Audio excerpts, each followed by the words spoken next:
د بیکارۍ بیمې په اړه د زما 5مه ویډیو ده. کله ناکله سړی نه هیلې شي وایي چې یو چا لپاره دومره خوري کېږي هغه استفاده ولې نه ترې کوي. هغې باوجود هم تاسو روزانه دې په اړه پوښتنې کوئ. تاسو هم زه په ځینې شرایطو کې ګرم نه بولم ولې چې ممکن ځینې ویډیوګانې ستاسو تر مخه راځي هغه ستاسو ذهن خرابوي. خو کوم معلومات چې زه درته خپروم هغه خو زه د خپل ځان نه نشم خپرولی. نو ظاهره خبره ده چې یو سرچینه به هغه لري. که چیرې په هغه کې کله بدلون رامنځته شو نو خینه وروسته تاسو ته زه ډایرکټ ویډیو جوړوم چې د معلوماتو کې دا بدلون راغی. نو هغې باوجود هم تاسو روزانه هم دې په اړه پوښتنې کوئ. خیر ګورئ د دې اخرنی تاریخ د شپږمې میاشتې 30 تاریخ دی. د 5مې نه د شپږمې میاشتې 30 تاریخ. تاسو سره اوس هم وخت شته چې د راتلونکي میاشتې تر 30 تاریخ پورې یاده بیمه واخلئ.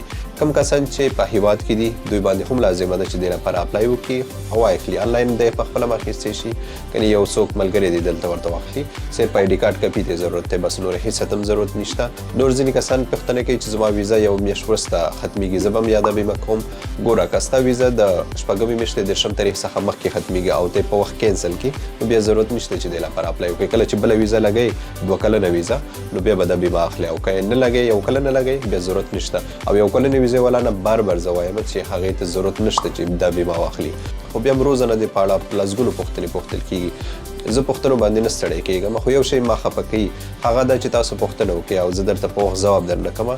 په تاسو کې هم زه ځینې کسان ډېر ښه پېژنم چې په وخت ورته ریپلای ورنه کړی شي نو بیا به حتما خپلو منځونو کې یو بل ته وایي چې دا خو اوس میسیجونو ته هم ځواب نه ورکوي دا وا حال دا چې کم معلوماتو ته هغې که ضرورت دي هغې په اړه ویډیوګانې شتون لري.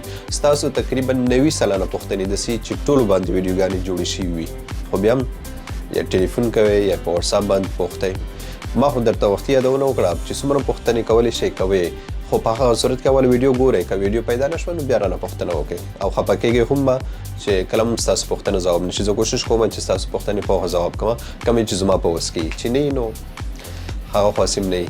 خیر د نورو معلوماتو لپاره احمد ټایم تعقیب کړئ. مننه.